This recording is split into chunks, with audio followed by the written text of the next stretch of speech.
రీసెంట్గా లోకేష్ కనగరాజు కూలీ సినిమాతో పరిచయం విషయం అందరూ తెలిసిందే.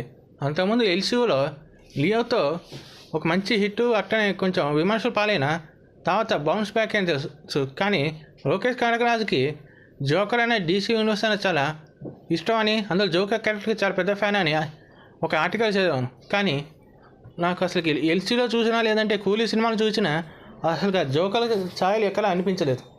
అసలు ఆయన నాగార్జున క్యారెక్టర్ను జోకర్తో ఎలా పోల్చారు ఇప్పటికీ అర్థం కాలేదు. ఎందుకంటే డీసీ యూనివర్స్లో ఉండే జోకరు ఇంటెలిజెన్స్ కానీ లేదంటే తన క్రూయల్టీ కానీ మ్యానిపులేషన్ కానీ ఏదైనా ఒక అన్ప్రెడిక్టబుల్ వేలో ఉంటుంది. For example joker next step ఏంటని ఊహించడం కూడా బ్యాట్మెన్కి కొన్నిసార్లు కష్టంగా మారుతుంది.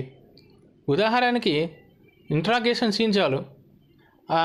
డార్క్ నైట్ రైజెస్లో వచ్చే ఇంట్రాగేషన్ సీన్లో తాను హార్విన్ ఏంటో లేదంటే బ్రూస్ వెయిన్ అయ్యే అవకాశం ఉంటుందని ముందే పసిగట్టిన జోకరు అడ్రస్ మార్చి బ్యాట్మ్యాన్ కన్ఫ్యూజ్ చేసేంత తెలివైన వాడు. కానీ కూలీలో నాగార్జున తనని చంపిన రజనీకాంత్ని కూడా గుర్తుపట్టలేడు.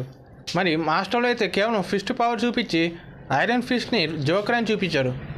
మరి క్లైమాక్స్ ఏకంగా పర్పుల్ షర్ట్ వేస్తాడు. అసలు పర్పుల్ షర్ట్ వేసినంత మాత్రం అందరూ జోకర్ అవ్వలేరు.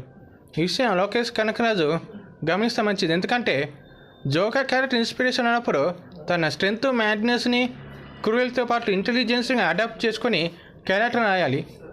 కానీ లోకేష్ కనగరాజు మాత్రం కేవలం తన క్రూయల్టీని, తన మ్యాడ్నెస్ మాత్రం అడాప్ట్ చేసుకుని సినిమాలు రాశాడు.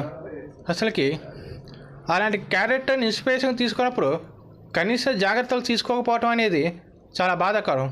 అసలు ఎల్సీలో కూడా సూర్య కానీ విక్రమ్ కానీ ఎక్కడ జోకర్ ఇంటెలిజెన్స్ మ్యాడ్నెస్ కనిపించలే. ఇది లోకేష్ కనగరాజు గమనిస్తే మంచిది. ఎందుకంటే నెక్స్ట్ టైం క్యారెక్టర్ని అడాప్ట్ చేసుకున్నప్పుడు ఆ క్యారెక్టర్ గురించి తెలుసుకొని అడాప్ట్ చేయాలని ఫ్యాన్స్ విజ్ఞప్తి.